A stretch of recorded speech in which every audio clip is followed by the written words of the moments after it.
not compromising who I am is extremely important to me, even more so than $1 million. I have a very rich life to begin with. I couldn't ask for more. It would be just pure greed if I thought that it would be worth compromising who I am for $500,000.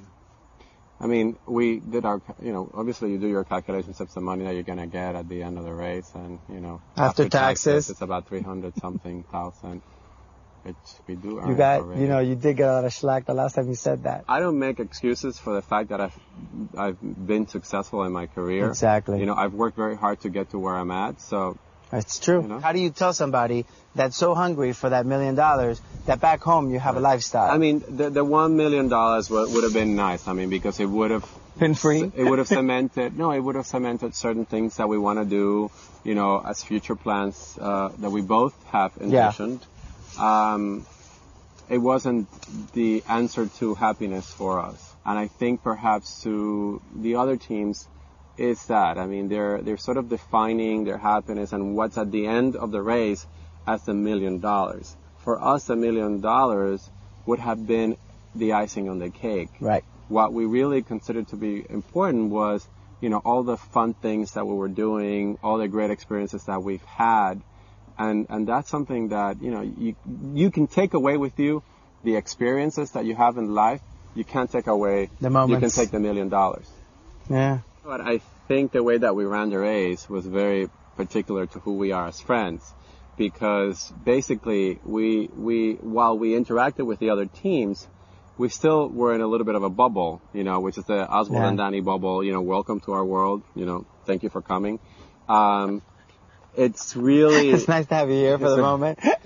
But we do that. I mean, we do things our own way, and we ran the race the way we really wanted to run the race. I mean, we ran it as really good friends who were having a fantastic time around the world. We ran it as people who kept their integrity and their dignity, and I think we had a hell of a time, and that's great. I mean, we can walk away with that. That's awesome.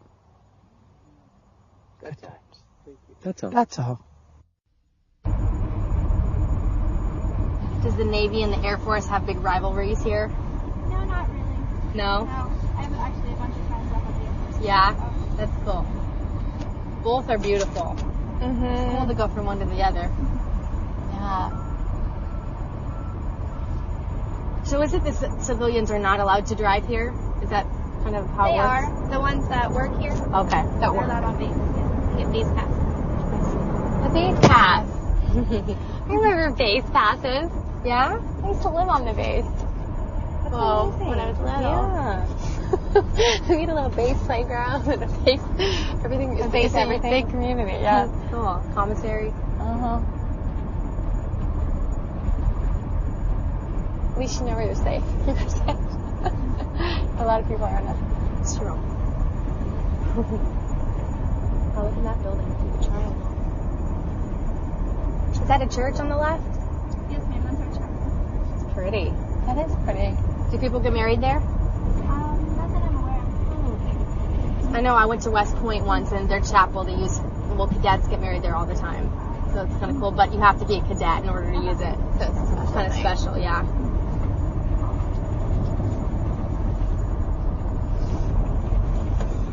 This is nice. Just to relax and get to see the stuff. It's great. Piano driver, man, that's pretty cool. Mm-hmm. That's our harbor. Wow. Is it bizarre to be at sea for that long and then be on land again? No, not really. Doesn't feel. Yeah, you get used to it. It's very beautiful out there. So you don't miss land? No, depending on how long you're out. Yeah. So in that year, were you gone the whole year? No, Solid? I was on the ship, but we'd only go out for maybe a month at a time. Okay. So. My idea of traveling is,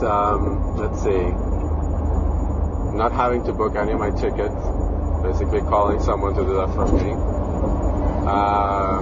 Telling them exactly what I want to do in my trip and having that arranged. The day of the trip, I get picked up. Yeah, I just like to show up and have fun. I don't want to do all the work to get ready for it. once we travel, we like to stay in comfortable places where, you know, there is a concierge that will take care of things for you, and, you know, comfortable bed, accessibility to, you know, whatever cultural events are taking place in the city that we go, going to clubs at night, not really having an agenda, you know, it's just like arriving at the city and sort of like having an organic vacation and being able to enjoy ourselves and not having to say, okay, well, tomorrow morning I have to wake up at 8 o'clock in the morning and go to such and such museum. You know, if we don't go to the museum, we don't go to the museum. You know, Right. it's just something that the city will sort of take. The city will take cater part, to us. yeah. We're not going to cater to the city. Yeah, for both of us right now, this is a great parenthesis in our regular lives. It's a very humbling experience. It kind of like takes you back to our roots and, you know, days when we didn't have the accessibility of the first class travel and the 5-star hotel, and it humbles you and it makes you appreciate all the more what you have. And then you see something as beautiful as that, and it all comes full circle. Beautiful Rolls Royce.